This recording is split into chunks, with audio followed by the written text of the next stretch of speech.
6:30ರಿಂದ ಬೇರೆ ಬೇರೆ ಮಾಧ್ಯಮ ಸಂಸ್ಥೆಗಳು ಹಾಗೆ ಕೆಲವು ಸಂಸ್ಥೆಗಳು ನಡೆಸಿರುವಂಥ ಎಕ್ಸಿಟ್ ಪೋಲನ್ನು, ಅಂದರೆ ಇದು ಮತಗಟ್ಟೆ ಸಮೀಕ್ಷೆ, ಇದು 4ನೇ ತಾರೀಕು ಬರುವಂತಹ ಫಲಿತಾಂಶದ ಒಂದು ದಿಕ್ಸೂಚಿ ಅಂತ ಹೇಳಬಹುದು. ಯಾಕಂತ ಹೇಳಿದ್ರೆ ಈ ಅಂಕಿ ಸಂಖ್ಯೆಗಳನ್ನ ನೋಡ್ತಾ ಇದ್ದೀವಿ, ನಮಗೂ ಕುತೂಹಲ ಇದ್ದದ್ದು ಕರ್ನಾಟಕದ ಫಲಿತಾಂಶದ ಒಂದು ನಿರೀಕ್ಷೆ ಏನಾಗುತ್ತೆ ಅಂತ ಹೇಳಿ. ಬಟ್ ಇವೆಲ್ಲ ವಿಚಾರಗಳು ಈ ಬಾರಿ ಅಂದರೆ 3ನೇ ಬಾರಿ ಮತ್ತೊಮ್ಮೆ ಮೋದಿಯವರು ಪ್ರಧಾನಮಂತ್ರಿ ಆಗ್ತಾರೆ ಅನ್ನುವಂಥ ನಿರೀಕ್ಷೆಯಲ್ಲಿ ಬಿಜೆಪಿ ಇದೆ. ಅದರ ಜೊತೆಗೆ ಕಾಂಗ್ರೆಸ್ನವರು ಕೂಡ ಈ ಎಕ್ಸಿಟ್ ಪೋಲ್ ಅನ್ನೋದೇನಿದೆ ನಾವು 4ನೇ ತಾರೀಕು ಅದಕ್ಕೆಲ್ಲವೂ ಕೂಡ ಉತ್ತರ ಕೊಡ್ತೀವಿ ಅಂತ ಹೇಳ್ತಾ ಇದ್ದಾರೆ. ನಮ್ಮ ಜೊತೆಗೆ ಮತ್ತೊಬ್ಬರ ಅತಿಥಿ ಜಾಯ್ನ್ ಆಗಿದ್ದಾರೆ, ಅವ್ರನ್ನ ಕಾರ್ಯಕ್ರಮಕ್ಕೆ ಸ್ವಾಗತ ಮಾಡ್ತೀನಿ. ಬಿಜೆಪಿ ವಕ್ತಾರರಾಗಿರುವಂತಹ ರತನ್ ರಮೇಶ್ ಪೂಜಾರಿ ಅವರು ಜಾಯ್ನ್ ಆಗಿದ್ದಾರೆ. ಸರ್ ನಮಸ್ತೆ, ಸ್ವಾಗತ. ನಮಸ್ತೆ. ಬಟ್ ಈಗ ಇನ್ನೊಂದು ವಿಚಾರ ಅಂತ ಹೇಳಿದ್ರೆ ಚುನಾವಣಾ ಪೂರ್ವ ಸಮೀಕ್ಷೆಗಳು ಏನು ಹೇಳಿತ್ತು ಸಂಸ್ಥೆಗಳು, ಈಗ ಅದೇ ಒಂದು ಸಮೀಕ್ಷೆ, ಈಗ ಆ ಒಂದು ಸಂಸ್ಥೆ ಚುನಾವಣೆ ನಂತರ ಅಂಕಿಅಂಶಗಳನ್ನು ಯಾವ ರೀತಿಯಾಗಿ ಹೋಲಿಕೆ ಆಗುತ್ತೆ ನೋಡಿ. ಇಲ್ಲಿ ನಾವು ಒಂದು ಗಮನಿಸಬೇಕು, ಮ್ಯಾಟ್ರಿಜ್ ನೋಡ್ತಾ ಇದ್ದೀವಿ.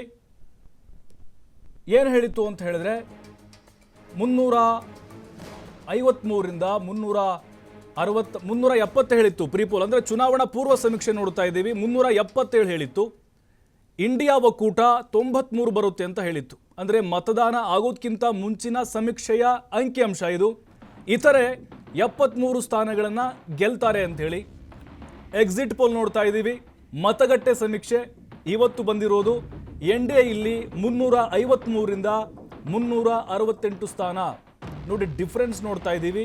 ಮೊದಲು 377, ಅಲ್ಲಿ ಸಂಖ್ಯೆ ಜಾಸ್ತಿ ಇದೆ. NDA ಈಗ ಎಕ್ಸಿಟ್ ಪೋಲ್ ನೋಡ್ತಾ ಇದ್ದೀವಿ 353ರಿಂದ 368, 10ರಿಂದ ಒಂದು 15 ಜಾಸ್ತಿ ಪ್ರೀ ಪೋಲಲ್ಲಿ ತೋರಿಸಿದ್ದು. ಹಾಗೆ ಇಂಡಿಯಾ ಒಕ್ಕೂಟದ ನೋಡ್ತಾ ಇದ್ದೀವಿ 118ರಿಂದ 133, ಇಲ್ಲಿ ಹೆಚ್ಚಾಗಿದೆ ಇಂಡಿಯಾ ಒಕ್ಕೂಟದ ಸಂಖ್ಯೆ ಎಕ್ಸಿಟ್ ಪೋಲಲ್ಲಿ. ಅದರ್ಸ್ ಇಲ್ಲಿ ಕಡಿಮೆ ಆಗಿದ್ದಾರೆ ನೋಡಿ. ಬಟ್ ಬಹಳ ವ್ಯತ್ಯಾಸ ಇರುತ್ತೆ ಚುನಾವಣಾ ಪೂರ್ವ ಸಮೀಕ್ಷೆ ಮತ್ತು ಮತದಾನೋತ್ತರ ಸಮೀಕ್ಷೆಗಳಿಗೆ. ಇದು ಒಂದು ಟ್ರೆಂಡಿಂಗನ್ನು ಸೆಟ್ ಮಾಡುವಂತಹ ಅಂಕಿಅಂಶ ಆಗಿರುತ್ತೆ. ಇದು ಬಹಳ ಹತ್ತಿರ ಆಗುತ್ತೆ ಅಂತೇಳಿ ಜಾಸ್ತಿ ಜನ ನಂಬುತ್ತಾರೆ. ಈ ಎಕ್ಸಿಟ್ ಪೋಲ್ ಏನಿದೆ ಇದೇ ಬಹುತೇಕವಾಗಿ ನಿಜ ಆಗುತ್ತೆ ಅಂತೇಳಿ ಸಾಕಷ್ಟು ಜನ ಭಾವಿಸಿರ್ತಾರೆ. ಈಗ ನಾವು ಸಮೀಕ್ಷೆಗಳನ್ನು ನೋಡ್ತಾ ಇರ್ತೀವಿ, ಬೇರೆ ಬೇರೆ ಸಂಸ್ಥೆಗಳದ್ದು ಬಹುತೇಕವಾಗಿ ಎಲ್ಲವೂ ಕೂಡ ಸಂಸ್ಥೆಗಳು NDAಗೆ ಮತ್ತೆ ಬಹುಮತ ಬರುತ್ತೆ ಅಂತ ಹೇಳ್ತಾ ಇದ್ದಾವೆ.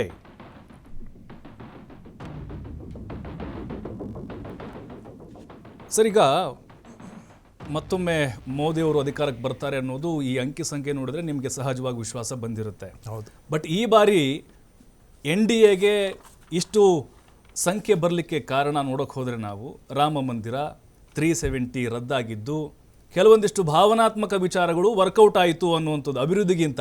ಈ ಅಭಿಪ್ರಾಯಕ್ಕೆ ಏನು ಹೇಳ್ತೀರಿ? ಇಲ್ಲ ನೋಡಿ, ಭಾವನಾತ್ಮಕ ವಿಚಾರ ಅಂತ ನೀವೇನು ಹೇಳಿದ್ರಿ, ರಾಮ ಮಂದಿರ ಆರ್ಟಿಕಲ್ 370 ನಾವು ಪ್ರಣಾಳಿಕೆಯಲ್ಲಿ ನಾವು ಘೋಷಣೆ ಮಾಡಿದ್ವಿ. ಓಕೆ. ಹಾಗೂ ಒಂದು ಪ್ರಣಾಳಿಕೆಯನ್ನು ಘೋಷಣೆ ಮಾಡಿದ ನಂತರ ಜನ ಅದನ್ನು ಹೇಗೆ ಸ್ವೀಕರಿಸ್ತಾರೆ ಅದನ್ನು ಕೂಡ ಇಂಪಾರ್ಟೆಂಟ್ ಆಗುತ್ತೆ. ಜನ ರಾಮ ಮಂದಿರ ಇವರೇನು ಅಂದರೆ ನಾವೇನು ಘೋಷಣೆ ಮಾಡಿದ್ವಿ ಅದನ್ನು ಯಾವತ್ತೂ ನಾವು ಅಂದರೆ ಸುಪ್ರೀಂ ಕೋರ್ಟ್ ಯಾವತ್ತು ಒಂದು ತೀರ್ಪು ಕೊಟ್ಟಿದ್ದರಿಂದ ಆನಂತರ ನಾವು ಕಟ್ಟೋಕ್ಕೆ ಶುರು ಮಾಡಿ ಉದ್ಘಾಟನೆ ಕೂಡ ಆಗಿದೆ. ಅದರಿಂದಾಗಿ ಜನರಲ್ಲಿ ಒಂದು ಕ್ರೆಡಿಬಿಲಿಟಿ, ಅಂದರೆ ನಾವು ಹೇಳಿದ್ದನ್ನು ಮಾಡಿದ್ದೀವಿ ಅನ್ನುವಂಥ ಒಂದು ಕ್ರೆಡಿಬಿಲಿಟಿ ಬೆಳೆದಿದೆ. ಆರ್ಟಿಕಲ್ 370 ಕೂಡ ಈ ದೇಶಕ್ಕೆ ಒಂದು ದೇಶದಲ್ಲಿ 2 ದೇಶದ ಕಾನೂನು, 2 ದೇಶದ ಒಂದು ನಿಶಾನೆ, ಅಂದರೆ ಇದು ಫ್ಲ್ಯಾಗು, ಆನಂತರ ಅಲ್ಲಿ ಒಂದು ಪ್ರೈಮ್ ಮಿನಿಸ್ಟರ್ ಥರ ಇನ್ನೊಬ್ಬರು ಇರೋದು ಒಂದೇ ದೇಶದಲ್ಲಿ, ಈ ಥರದ್ದೆಲ್ಲ ಇರಬಾರ್ದು. ಅದರಿಂದಾಗಿ ಈ ಆರ್ಟಿಕಲ್ 370 ಆವಾಗೇನು ಒಂದು ತಾತ್ಕಾಲಿಕವಾಗಿ ಮಾಡಿದರು. ಬಟ್ ಕಾಂಗ್ರೆಸ್ಸು ನಂತರ ಯಾರನ್ನು ಓಲೈಸೋಕ್ಕೋಸ್ಕರ ಅದನ್ನು ಕಂಟಿನ್ಯೂ ಮಾಡ್ಕೊಂಡು 70-75 ವರ್ಷ ತೆಗೆದುಕೊಂಡು ಬಂದಿತ್ತು. ಅದನ್ನು ನಾವು ಕಿತ್ತಾಕ್ತೀವಿ ಅಂತ ಹೇಳಿ. ಬಟ್ ಅದು ಮತಗಳ ಕನ್ವರ್ಟ್ ಆಗಿದೆ ಅಂತ ಅನ್ಸುತ್ತಾ? ಅಲ್ಲಲ್ಲ, ನೀವು ಕೇಳಿರೋ ಪ್ರಶ್ನೆಗೆ ಹೇಳ್ತಾ ಇದ್ದೀನಿ. ಆದರೆ ನಾವು ಅದನ್ನು ತೆಗೆದು ಹೆಂಗೆ ಹೇಳಿದ್ದೀವಿ ಕಿತ್ತಾಕಿದ್ದೀವಿ. ಸೊ ಜನರಲ್ಲಿ ಒಂದು ಇವರು BJP ಅವರು ಹೇಳಿದ ಕೆಲಸವನ್ನು ಮಾಡ್ತಾರೆ ಅನ್ನುವಂಥ ಒಂದು ಕ್ರೆಡಿಬಿಲಿಟಿ ಬೆಳೆದಿದೆ. ಅದೊಂದೇ ವಿಷಯ ಅಲ್ಲ, ನೀವು ದೇಶದ ಇನ್ಫ್ರಾಸ್ಟ್ರಕ್ಚರನ್ನು ನೋಡಿ. ಇನ್ಫ್ರಾಸ್ಟ್ರಕ್ಚರು ನೀವು ರೋಡ್ಗಳನ್ನು ನೋಡಿ, ರೈಲ್ ನೆಟ್ವರ್ಕ್ ನೋಡಿ, ಆನಂತರ ಏರ್ಪೋರ್ಟ್ಗಳನ್ನು ನೋಡಿ. ಸುಮಾರು 70 ವರ್ಷಕ್ಕಿದ್ದಕ್ಕಿಂತ 10 ವರ್ಷದಲ್ಲಿ ಕೆಲವೊಂದು ಡಬಲ್ ಆಗಿದೆ. ಅಷ್ಟೊಂದು ಕೆಲಸಗಳನ್ನು ಮಾಡಲಾಗಿದೆ. ನೀವು ಇದನ್ನು ನೀವೇ ಎಕ್ಸ್ಪೀರಿಯನ್ಸ್ ಮಾಡ್ಬೋದು ಅಲ್ವಾ? ಆದ್ರಿಂದಾಗಿ ಕೇವಲ ಭಾವನಾತ್ಮಕ ಬುಲೆಟ್ ಟ್ರೈನ್ ಅಂತ ಹೇಳಿದ್ರೆ ಚಿನ್ನದ ರಸ್ತೆ ಇಲ್ಲ, ಅದು ನಡೀತಾ ಇದೆ. ಚಿನ್ನದ ರಸ್ತೆ ಅಂತ ನಾವು ಹೇಳಿಲ್ಲ, ಅದು ಯಾರು BJP ಅವರು ಎಲ್ಲೂ ಹೇಳುವಂಥ ಕೆಲಸ ಮಾಡಿಲ್ಲ. ಅದು ಚಿನ್ನದ ರಸ್ತೆ ಅಂತ ನಾವು ಎಲ್ಲೂ ಹೇಳೋಕೆ ಹೋಗಿಲ್ಲ, ಆಯಿತಾ? ಬುಲೆಟ್ ಟ್ರೈನ್ನ ಕೆಲಸ ಕೂಡ ನಡೀತಾ ಇದೆ. ಅಂದರೆ ಅದು ಅಂದರೆ ಉದ್ಘಾಟನೆ ಇಷ್ಟರೊಳಗಡೆ 10 ವರ್ಷದಲ್ಲಿ ಆಗಿಲ್ಲ ಅನ್ನೋದು ಬಿಟ್ಟರೆ ಅದರ ಒಂದು 50% 60% ಕೆಲಸ ಕೂಡ ಆಗಿದೆ. ಇನ್ನು ಮುಂದಿನ ದಿನಗಳಲ್ಲಿ ಅದು ಕೂಡ ಬರಲಿದೆ. ಸರ್ ಓವರ್ ಆಲ್ ಅಭಿವೃದ್ಧಿ ವಿಚಾರಗಳೇ ಕೈ ಹಿಡಿದಿದ್ದಾವ ಹಾಗಾದ್ರೆ? ಓವರ್ ಆಲ್ ನೀವು ಹೇಳಿರುವ ಏನು ಭಾವನಾತ್ಮಕ ಅಂತ ನೀವು ಹೇಳಿದ್ದೀರಾ, ಬಟ್ ನಾವು ಆ ವಿಷಯಗಳನ್ನು ನಾವು ಅಂದರೆ ವಾಗ್ದಾನ ಕೊಟ್ಟಿದ್ವಿ, ಆ ವಾಗ್ದಾನವನ್ನು ನೆರವೇರಿಸಿದ್ದೀವಿ. ಆನಂತರ ಅಭಿವೃದ್ಧಿ ಕೆಲಸಗಳನ್ನು ಮಾಡಿದ್ದೀವಿ. ಆದ್ದರಿಂದಾಗಿ ನಮ್ಮದು 3 ವಿಚಾರಗಳು ಏನಂದರೆ ನೀತಿ ಅಂದರೆ ಪಾಲಿಸಿಗಳು, ಆನಂತರ ನೇತ ನಮ್ಮ ನಾಯಕತ್ವ, ಆನಂತರ ನಿಯತ್ತು ಅಂದರೆ ಕ್ರೆಡಿಬಿಲಿಟಿ. ನಾನು ಇವಾಗ ಆಲ್ರೆಡಿ ಹೇಳಿದೆ, ನಾವು ಹೇಳಿದ್ದನ್ನು ಮಾಡಿ ತೋರಿಸಿರುವಂಥ ಒಂದು ಕ್ರೆಡಿಬಿಲಿಟಿ. ಇದೆಲ್ಲ ಸೇರಿ ಜನರಲ್ಲಿ ಈ ಭಾರತೀಯ ಜನತಾ ಪಾರ್ಟಿ ಮೇಲೆ ಹಾಗೂ ನರೇಂದ್ರ ಮೋದಿ ಅವರ ನಾಯಕತ್ವದ ಮೇಲೆ ಒಂದು ನಂಬಿಕೆ ಬಂದಿದೆ. ನರೇಂದ್ರ ಮೋದಿ ಅವರನ್ನು ಪುನಃ ಮುಂದುವರಿಸಬೇಕು ಅನ್ನುವಂಥ ಒಂದು ಇಚ್ಛೆ ಎಲ್ಲರಲ್ಲೂ ಬಂದಿದ್ದರಿಂದಾಗಿ ಒಂದು ಉತ್ತಮವಾದಂಥ ರಿಸಲ್ಟ್ ಜೂನ್ 4ಕ್ಕೆ ಈ ಏನು ಇವಾಗ ನಮ್ಮ ಪ್ರೆಡಿಕ್ಷನ್ ಬಂದಿದೆ, ಇದಕ್ಕಿಂತಲೂ ಉತ್ತಮವಾದಂಥ ರಿಸಲ್ಟ್ ಬರುತ್ತೆ. ನನ್ನ ಪ್ರಕಾರ ಆ ದಿನ 400 ಪಾರ್ ಕೂಡ ಆಗುವಂಥ ಸಾಧ್ಯತೆ ಇದೆ ಅಂತ ಹೇಳಿಕ್ ಬಯಸ್ತೀನಿ. ಹೌದು ಸರ್, ಬಟ್ ಈ ಎಲ್ಲ ಅಂಕಿ ಅಂಶ ತಾವು ಗಮನಿಸ್ತಾ ಇದ್ದೀರಿ. ಸುಮಾರು 10ಕ್ಕಿಂತ ಹೆಚ್ಚು ಸಂಸ್ಥೆಗಳು ನಡೆಸಿದಾವೆ ಈಗ. ಇಲ್ಲಿ 400 ಪಾರ್ ಎಲ್ಲೂ 400 ಮೇಲೆ ಎಲ್ಲೂ ಗೊತ್ತಾಗ್ತಾ ಇಲ್ಲ, ಎಲ್ಲೂ ಗೋಚರವಾಗ್ತಿಲ್ಲ. ಬಟ್ ನಿರೀಕ್ಷೆ ಇದೆಯಾ ಅಂತ ಈಗ ನಿಮ್ಮದು? Good question. 2014ರ ನೀವು ಇದನ್ನು ತೆಗೆದ್ರೆ ಆವಾಗ ನಮಗೆ BJPಗೆ ಫುಲ್ ಮೆಜಾರಿಟಿ ಬರುತ್ತೆ ಅಂತ ಯಾವ ಒಂದು ಸಮೀಕ್ಷೆನೂ ಹೇಳಿರಲಿಲ್ಲ. ಒಂದು 230 240 ಬರುತ್ತೋ NDA ಸರ್ಕಾರ ಫಾರ್ಮ್ ಮಾಡ್ಬೋದು ಅಂತ ಹೇಳಿದ್ದು ನಿಮ್ಗೆ ನೆನಪಿರ್ಬೋದು. ಆದರೆ ಆ ಎಲ್ಲ ನಿರೀಕ್ಷೆಯನ್ನು ಮೀರಿ ನಮಗೆ BJPಗೆ ಓನ್ ಮೆಜಾರಿಟಿ ಬಂದಿತ್ತು. ಅದಾದ ನಂತರ 2019ರಲ್ಲಿ ನೀವು ನೋಡಿದರೆ ಆವಾಗಲೂ ಕೂಡ ನಮಗೆ ಮೆಜಾರಿಟಿ ಬರುತ್ತೆ ಅಂತ ಹೇಳಿದರು. 280 290 ಆ ರೇಂಜಲ್ಲಿ ಕೊಟ್ಟಿದ್ರು. ಬಟ್ BJP ಒಂದಕ್ಕೆ 303 ಬಂದಿತ್ತು ಸೀಟು. ಹಲವಾರು ಕಾರಣಗಳಿಂದ 303 ಬಂದಿತ್ತು. ಹಾಗೂ NDA 353 ಆವಾಗಲೇ ಬಂದಿತ್ತು. ಇವಾಗ ಹತ್ತಿರ ನಾವು NDA ನಾವೇನು 370 ಅಂತ ಹೇಳ್ತಿದ್ವಿ, ಹತ್ತಿರ ಆಲ್ರೆಡಿ ಇದೆ. ನಮ್ಮ ಗುರಿ ಏನಾಗಿತ್ತು, ಇದಕ್ಕಿಂತಲೂ ಜಾಸ್ತಿ ತೆಗೆದುಕೊಳ್ಬೇಕು ಅನ್ನುವಂಥ ಗುರಿಯಾಗಿತ್ತು. ಆ ನಿಟ್ಟಿನಲ್ಲಿ ನಾವು ಕೆಲಸಗಳನ್ನು ಕೂಡ ಮಾಡಿದ್ವಿ. ನಾವು ಹಲವಾರು ಕೆಲಸಗಳನ್ನು ಆವಾಗಲೇ ನಾನು ಹೇಳಿದೆ. ನಮ್ಮ ಪೇಜ್ ಪ್ರಮುಖ ಇರ್ಬೋದು, BLA 2 ಇರ್ಬೋದು, ಕ್ಲಸ್ಟರ್ ರಚನೆ ಇರ್ಬೋದು, ಲೋಕಸಭಾ ವಿಸ್ತಾರಕರನ್ನು ಜೋಡಣೆ ಮಾಡಿದ್ದಿರ್ಬೋದು, ಲಾಭಾರ್ಥಿ ಸಮಾವೇಶಗಳಿರ್ಬೋದು, ನವ ಮತದಾರ ಸಮಾವೇಶ ಇರ್ಬೋದು, ಹಲವು ಕೆಲಸಗಳನ್ನು ಮಾಡಿದ್ರಿಂದಾಗಿ ನಾವು ಈ ಬಾರಿ ಕೂಡ 400ಕ್ಕೆ ಮೀರುವಂತಹ ಅಂದರೆ ಇವಾಗ ಇವರು ಆಲ್ರೆಡಿ ಕೊಡ್ತಾ ಇದ್ದಾರೆ. ಏನು ಅಂತ ಹೇಳಿದ್ರೆ 350 360 ಕೆಲವೆಲ್ಲ ಇವರು ಕೊಡ್ತಾ ಇದ್ದಾರೆ NDAಗೆ. ನಮ್ಮ ನಿರೀಕ್ಷೆ ಇನ್ನೂ ಜಾಸ್ತಿ ಇದೆ. 400 ಕೂಡ ಮೀರುವಂತ ಸಾಧ್ಯತೆ ಕೂಡ ಇದೆ ಅಂತ ಹೇಳಿ. 2019 353, 2014 382 83 ಆಸ್ಪಾಸು.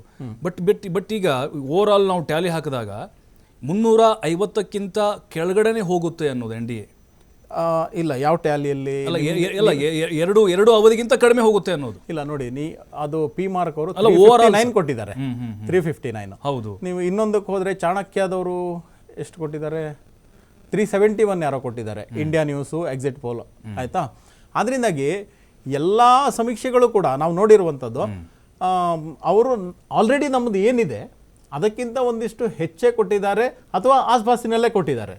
ಸೊ 2014-19 ನಾನೇನು ಎಕ್ಸ್ಪ್ಲೇನ್ ಮಾಡಿದೆ ನಿಮಗೆ, ಅದೇ ರೀತಿಯಲ್ಲಿ ಹೋದರೆ ಈ ಬಾರಿ ಕೂಡ ಇನ್ನೂ ಹೆಚ್ಚಾಗುವಂಥ ಸಾಧ್ಯತೆ ಇದೆ ಅಂತ ನಾನು ಹೇಳಿ. ಬಟ್ ನನಗೊಂದು ಕುತೂಹಲ ಇರೋದು ಸರ್, ಸಿಂಗಲ್ ಬಿಜೆಪಿ ಸಿಂಗಲ್ ಆಗಿ ಎಷ್ಟು 303 ಲಾಸ್ಟ್ ಟೈಮು, ಈ ಬಾರಿ ನನ್ನ ಪ್ರಕಾರ ಒಂದು 303ಕ್ಕಿಂತನೂ ಮೀರಿ ಅದೆಷ್ಟು ಜಾಸ್ತಿ ಆಗ್ಬೋದು, ಅದಕ್ಕಿಂತನೂ ಮೀರಿ ಒಂದು ಸೀಟುಗಳನ್ನು ನಾವು ಪಡಿತೀವಿ. 303 ಲಾಸ್ಟ್ ಟೈಮ್ ಪಡೆದಿದ್ದೀವಿ.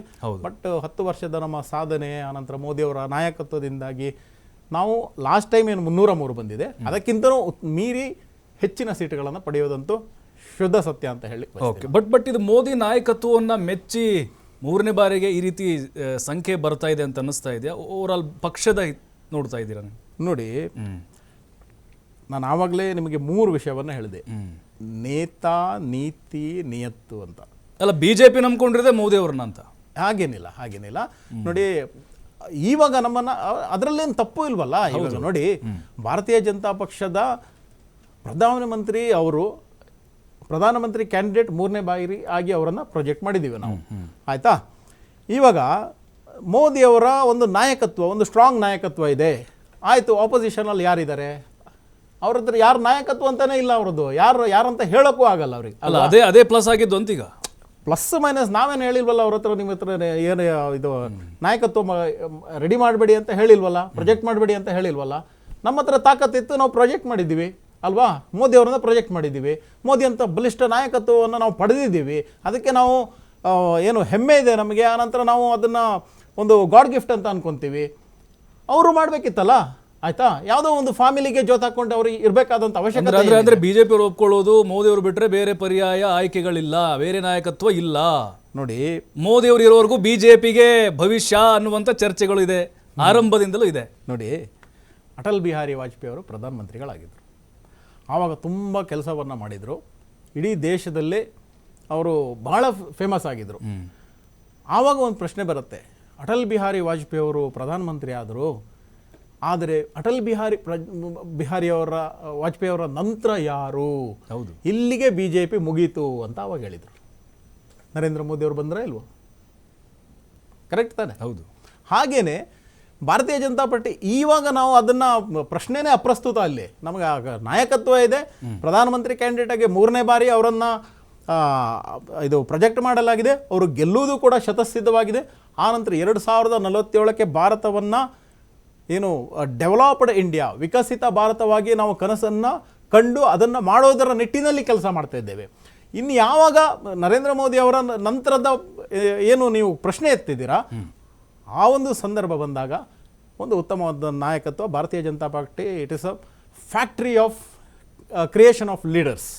ಆದ್ದರಿಂದಾಗಿ ಆವಾಗ ಕೂಡ ನೀವೇನು ಹೇಳ್ತಿದ್ದೀರಾ ಅದು ಕೂಡ ಆಗತ್ತೆ ಅಂತ ಹೇಳಲಿಕ್ಕೆ ಬಯಸ್ತೀನಿ. ಎಸ್ ಸರ್, ಕರ್ನಾಟಕದ ವಿಚಾರಕ್ಕೆ ಬರೋದಾದರೆ ನಾವು ನೋಡ್ತಾನೆ ಇದ್ದೀವಿ, but B J P last time 25+1, but ಈಗ ಅದು 20-18 ಅಂತ ಎಲ್ಲ ಸರ್ವೆಗಳು ಹೇಳ್ತಾ ಇದ್ದಾವೆ. ಇಲ್ಲಿ ಗ್ಯಾರಂಟಿ ಮುಂದೆ ಬಿ ಜೆ ಪಿಗೆ ಆಗಿರುವಂಥ ಒಂದು ಮುಜುಗರ ಇದು ಇಲ್ಲ. ನೋಡಿ, ಈ ಸ್ವಾತಂತ್ರ್ಯ ಭಾರತದಲ್ಲಿ 1957ರಲ್ಲಿ ಪ್ರಥಮ ಇದು ಏನು ಸಮೀಕ್ಷೆ ಬಂದಿದ್ದು, Indian institute of public opinion ಅಂತ ಅವರು ಒಂದು ಪ್ರಥಮ ಸರ್ವೆಯನ್ನು ಮಾಡ್ತಾರೆ. ಅದಾದ ನಂತರ ಹಲವಾರು ಸರ್ವೆಗಳಾಗಿವೆ. ನಂತರ ಯಾವಾಗ 80-90ರ ದಶಕದಲ್ಲಿ ಟಿ ವಿ ಮಾಧ್ಯಮ ಸ್ವಲ್ಪ ಪ್ರಬಲವಾಯಿತು, ಆವಾಗಲೂ ಕೂಡ ಸರ್ವೆಗಳು ಬರ್ತಾಯಿತ್ತು. ಇತ್ತೀಚಿನ ಒಂದು 20-30 ವರ್ಷದಲ್ಲಿ ಟಿ ವಿ ಮಾಧ್ಯಮ ಜೊತೆಗೆ ಒಂದಿಷ್ಟು ಇಂಡಿಪೆಂಡೆಂಟ್ ಸರ್ವೆ ಮಾಡುವವರು ಕೂಡ ಆ ಸಂಸ್ಥೆಗಳು ಹುಟ್ಟುಕೊಂಡು.